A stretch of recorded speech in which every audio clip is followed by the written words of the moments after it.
اليوم غادي نتقاسم معكم هاد الأكلة، هاد الوصفة تقليدية شعبية شتوية، وهي المنقوب اليابس.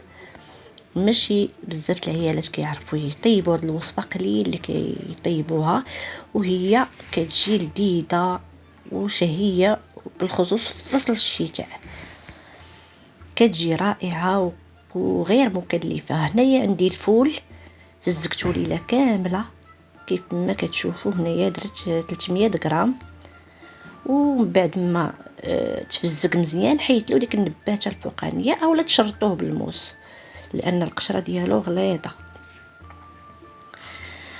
هنايا غادي بالنسبه للعطريه عندي مطيشه كبيره محكوكه، والبزار والكمون والتحميره وسكينجبير والقزبر ومعدنوس وبصله محكوكه صغيره خضاريه، والنص ديالها داك العروشه الخضر قطعتهم رقاق. عندي 4 الفصوص ديال الثوم، عندي نص كاس صغير ديال زيت البلديه والحامض مصير. ومن طبيعه الحال مطيشه مركزه، هذه كتبقى اختياريه.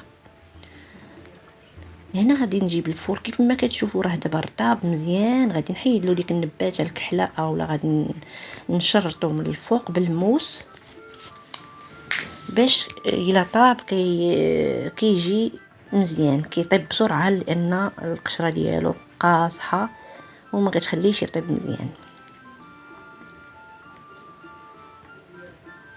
غادي نجيب الطنجره ديالي الكوكوط، وغادي نفرغ فيها داك الفول، ثم غادي نضيف عليها المطيشه والبصله محكوكه، البصله خضاريه مقطعه رقيقه، الملحه عندي نص معلقه صغيره، وقزبر معدنوس تا هما مقطعين رقاقين، والثومه والعطريه راه كيف ما كتشوفوا. الكمون ضروري، تحميره، البزار، سكينجبير، الكركم والمليحه. يعني غادي نضيف الزيت في الاخر، وغادي نخلط ديك التوابل كاملين مع الفول، وغادي نوضعهم على نار مهيله، ونخليهم يتقلاو شي شويه، يتشرب داك الفول ديك العطريه كامله.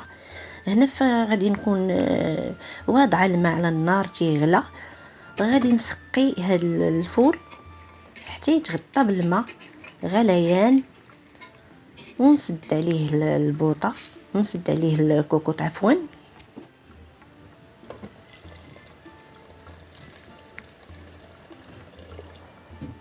وغادي نخليه يطيب مزيان واحد من ساعه حتى لساعه وربع على بوطه ما تكونش مجهده. هنايا عريت عليه، غادي نقلب الفول،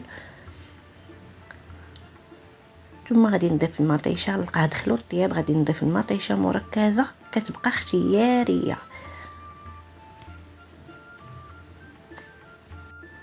الفول ديالي هنايا اخواتي راه طاب كيف ما كتشوفوا، كيجي فتي ولذيذ وديال الشتاء وكيبغيوه الوليدات والكبارين. كنتمنى تعجبكم هاد الوصفه هذه وتجربوها وتخليوا لي التعاليق ديالكم الزوينين. دمتم في حفظ الله، والسلام عليكم.